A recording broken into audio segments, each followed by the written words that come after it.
Yo, everybody is talking about this lawsuit with the UFC, this antitrust lawsuit, which just settled for $335 million. Still waiting on a judge's approval, but it looks like it's going to go that route. But let's go ahead and get into some details and let's read off some articles here talking about it. The first one is on March 13, 2024, TKO, which is the parent company of the UFC, reached an agreement to settle all claims asserted in both class action lawsuits, Kung Lee and Cajun Johnson, for an aggregated amount of $335 million payable by the company and its subsidiaries in installments over an agreed upon period of time. The terms will be memorialized in a long form agreement, then submitted to the court for approval. The company anticipates the settlement amount will be deductible for tax purposes. And this isn't $335 million for each 1,200 plus fighters active between 2010 and 2017 who sued for lost wages.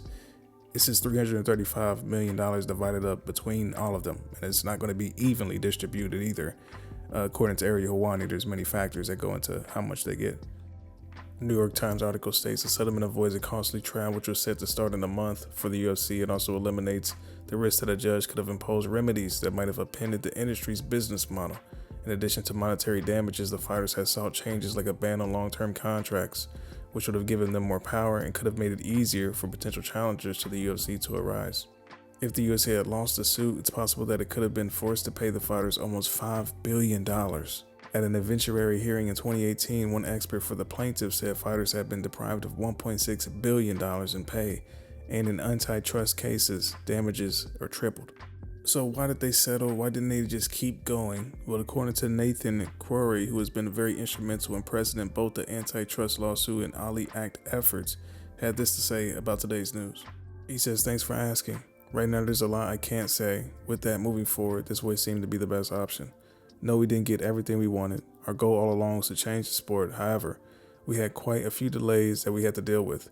And to get injunctive relief, i.e. change the sport, we would have had to refile both lawsuits and combine them, go through discovery all over again, retake depositions, about a 5-year delay, and then hope we get granted class action status again. We'd be looking at another 10 years just to be where we are today, with no guarantee of winning any punitive amount of injunctive change. As I said, weighing all the possible outcomes, this seemed the best outcome. We're not high-fiving one another, but we are pleased that a lot of fighters are going to be getting some compensation for being underpaid. Wish we could have done more. Over time, I'll be able to speak more in depth about all this, but for now, with apologies, this is about it. There are always going to be critics and distractors, and my response is always the same. Think you could have done better? Show me how. Step into the ring. After my title fight loss, a friend sent me this, and it's how I view all criticism these days." And it's basically a quote from Theodore Roosevelt. Then after that, he says, "It's very easy to sit in the cheap seats and criticize.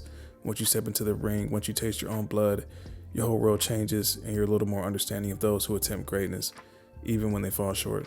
Then he says, "And for those that are cheering us on, thank you for your support. I can't say much more than that. Thank you. We didn't get all that we wanted, but we will be able to help some guys that are hurting now." But tell me what you guys think about this in the comments below. The UFC settles the lawsuit. They paid them a big chunk of money, so obviously, they had something that would stand up in court. But the UFC doesn't have to worry about it anymore once this gets approved by the judge. And how do you feel about them settling? $335 million split up and divvied upon 1,000 plus people.